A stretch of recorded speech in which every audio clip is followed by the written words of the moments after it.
Hey, this is Jeremy for New Gen Gamers, and I'm going to take a look at Advanced Wars Days of Ruin for the Nintendo DS. Advanced Wars is a pretty popular title.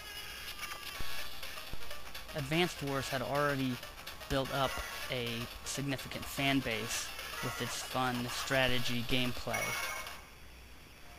And when Days of Ruin was announced, it immediately generated a lot of buzz. The game's pretty solid.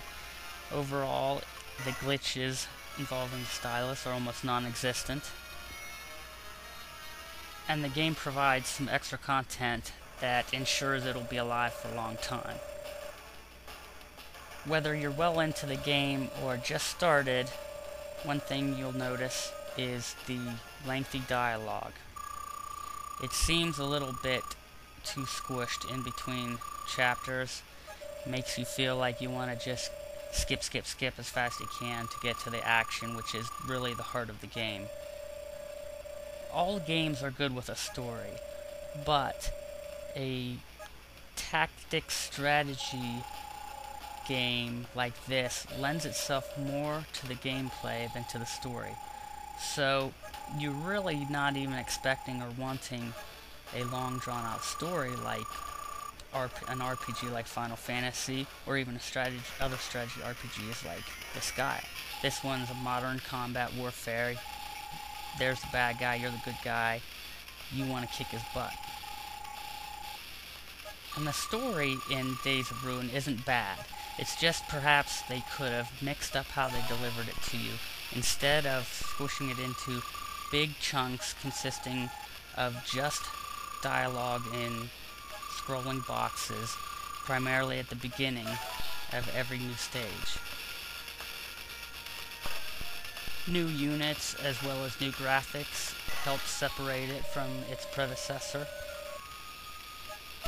New units means new options, which means new strategies, and the new graphics are at the same time darker and at the same time more cartoony. It has a darker storyline, yet vehicle graphics are a bit more cartoony, which works fairly well because it's hard to have realistic graphics in such small little icons on the small dual screens. So making it a little more cartoony actually makes the appearance of each separate vehicle more distinct. So it works well. Unit abilities really add a lot of fun to these types of gameplay. You get the point. But just like Disgaea, which had an enormous amount of customization abilities, this one also does with each unit. Each separate unit has its own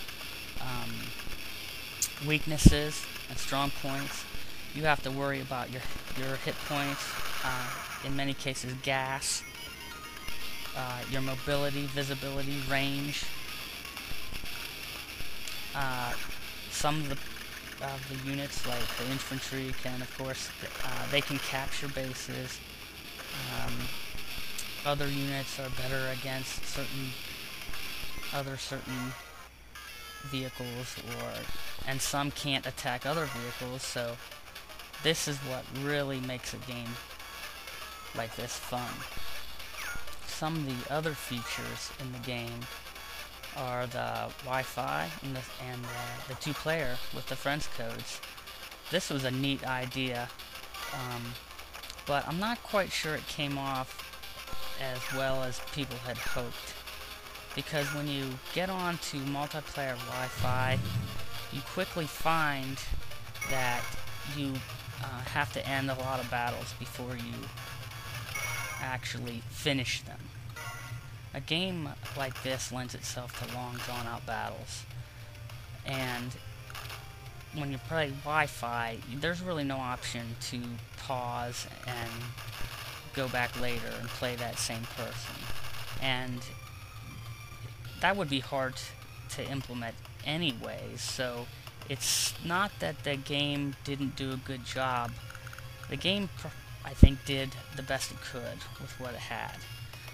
It would be very difficult to find a way to link up to a random person on Wi-Fi and then pause partway through the game and then get back in touch with them at a later date to finish. But I played a game with a buddy of mine. We played two-player with a Nintendo Wireless in the same room and got into about 2 hours and just started fighting, and then it was time to quit. One of the good things is about the two-player local wireless is you can put it in pause mode, close the clamshell up, and then go back to it later. But you can't turn it off and go back to it. And you can't really do that with the Wi-Fi, playing random. The other really cool thing is that you're seeing right now is the map creator. And every game is better with a map creator. And this one did a pretty decent job. You have access to all the different land types that are used in the game, all the different vehicles and buildings and colors, and you just simply click on the list, click what you want, and start scrolling around. You can add some mountains, add some brush, add a river here. You can put a bridge on it. Everything that's in the game graphically is pretty much available to you to create a map. And to make it even cooler and to make the game much more long-lasting is you can upload your maps and share them with others. And they'll keep track of the most popularly downloaded, basically the most downloaded. So you're not always just sifting through a bunch of random maps in the hopes of finding a good one. They kind of give you a list of the top downloaded maps, so right away you have a good idea that these might be pretty good, worthwhile, so you're not wasting your time. And you can share your maps with your friends on the wireless two-player too, if you want. But all in all, a much needed feature, adds a lot of gameplay potential and really extends the life of this game, which really makes it a great buy.